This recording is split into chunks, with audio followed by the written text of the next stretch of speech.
Yo la team, j'espère que vous allez bien, que vous passez une excellente journée. On se retrouve ce soir pour une toute dernière vidéo cette semaine, en tout cas concernant les championnats nationaux. Et on va forcément parler du seul championnat, en tout cas qu'on n'a pas encore analysé, en l'occurrence tout simplement la Première Ligue, avec dès demain une nouvelle journée. City Palace, Arsenal Brentford, Chelsea Ipswich, Liverpool West Ham et forcément en choc Newcastle contre Manchester United. Juste avant ça, si toi aussi tu aimes les paris sportifs, je t'invite tout simplement à mettre ton plus beau pouce bleu et surtout à rejoindre mon canal Telegram. Tu le sais, j'envoie régulièrement des bets sur cette application. Donc n'hésite pas à nous rejoindre, le lien est en commentaire épinglé. On est plus de 50 000 membres, ça me fait extrêmement plaisir. 50 000 personnes qui peuvent suivre au quotidien mes analyses payantes par moment. Ça aussi, ça fait plaisir. Donc n'hésite pas, ça me ferait extrêmement plaisir également que tu nous rejoignes dès maintenant pour vivre un gros week-end de football. On commence tout de suite cette vidéo avec Manchester City qui joue contre Crystal Palace. Et là, d'entrée de jeu, on est déjà sur un match assez compliqué, on va dire, à analyser. Forcément, pas mal de monde va encore se jeter, j'ai envie de te dire bêtement, sur Manchester City. Alors, je ne dis pas qu'ils ne vont pas gagner, mais je me dis quand même, alerte, on le voit. City actuellement, c'est pas aussi beau qu'en début de saison ou l'an passé, c'est une équipe qui est quand même en pleine difficulté.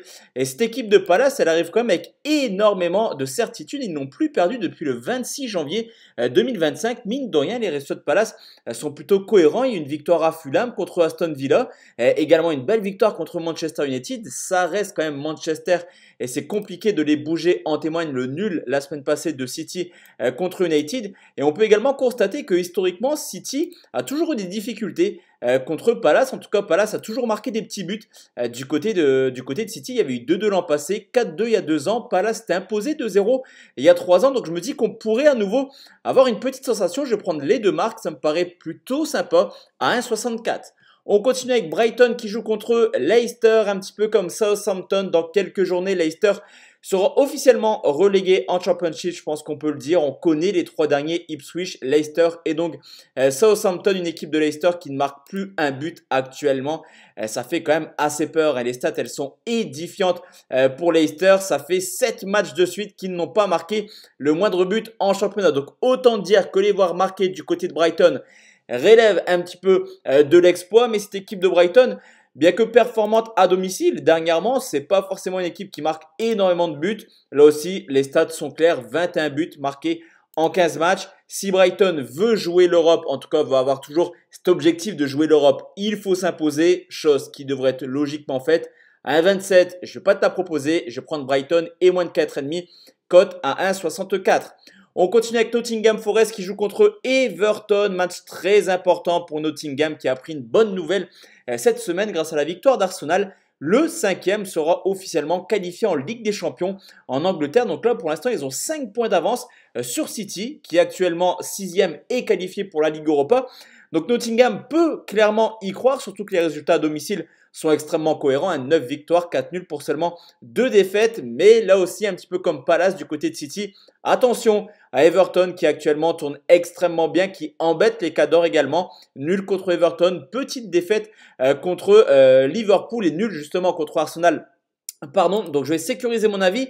À 2,05, la cote de Nottingham est plutôt belle, mais je prends nul ou Nottingham et plus d'un ni-cote à 1,81.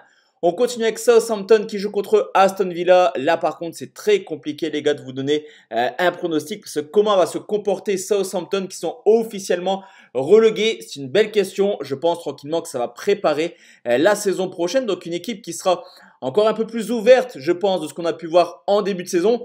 Pour Villa, il y a deux possibilités, ou alors Villa se dit que c'est terminé la Ligue des Champions, le PSG est beaucoup trop fort pour eux et que même lors du match retour, eh ben, c'est compliqué de remonter les 2 buts. Donc mettrez potentiellement l'équipe type contre Southampton parce qu'il y a toujours l'objectif d'aller décrocher une nouvelle qualification en LDC. Ils ont 2 points de retard sur Newcastle. Donc pour Villa, il n'y a pas le choix, il faut absolument aller prendre les 3 points.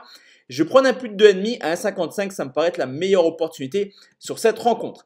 Arsenal qui affronte Brentford. Là, pour moi, la donne est simple. J'ai un petit peu imaginé ce que pourrait penser Arteta. On a une équipe d'Arsenal qui compte maintenant 10 points d'avance sur City. Il reste 7 matchs.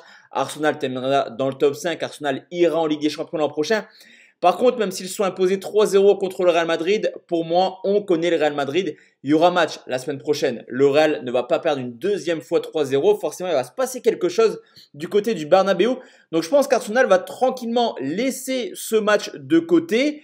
Et ça pourrait profiter à Brentford qui a déjà marqué 21 buts à l'extérieur. Mine de rien, c'est l'une des meilleures attaques hors de leur base.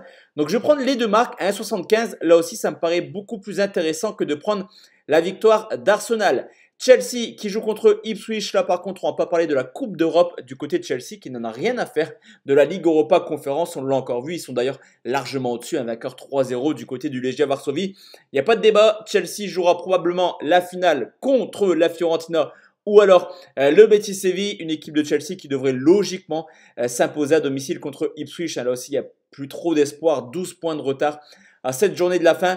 Donc pour moi, ça va être une victoire de Chelsea. Par contre, Chelsea, offensivement, c'est pas forcément extrêmement dingue, hein, mis à part Southampton où ils ont mis 4 buts. Ça galère un petit peu, en témoigne une petite victoire 1-0 contre Leicester ou 1-0 contre Tottenham. Ipswich, c'est également une équipe qui est assez solide, les gars. Donc je vais prendre Chelsea et moins de 4,5, cote à 1,76. On continue avec Liverpool contre West Ham, là aussi comme la cote d'Arsenal, 1,28 pour Liverpool. Les gars, faut pas la prendre, c'est ridicule, surtout que Liverpool tourne clairement au ralenti. On avait parlé la semaine passée de la possibilité de voir Fulham s'imposer, c'était coté à 4,50, c'est passé messieurs dames. On a validé une belle cote sur ce coup. Je pense quand même que la fin de saison de Liverpool va être un petit peu compliquée. Après, à côté de ça, que vous dire de West Ham également, 35 points en 31 matchs. Heureusement que les 3 derniers sont complètement au fond du trou, on va dire, cette année. Sinon, West Ham pourrait probablement descendre en Championship. Je vais prendre les deux marques là aussi parce que Liverpool a quand même un potentiel offensif assez plaisant. Mais derrière, c'est un peu plus compliqué actuellement. Et West Ham, ça reste une équipe qui est capable de marquer dans ses gros déplacements.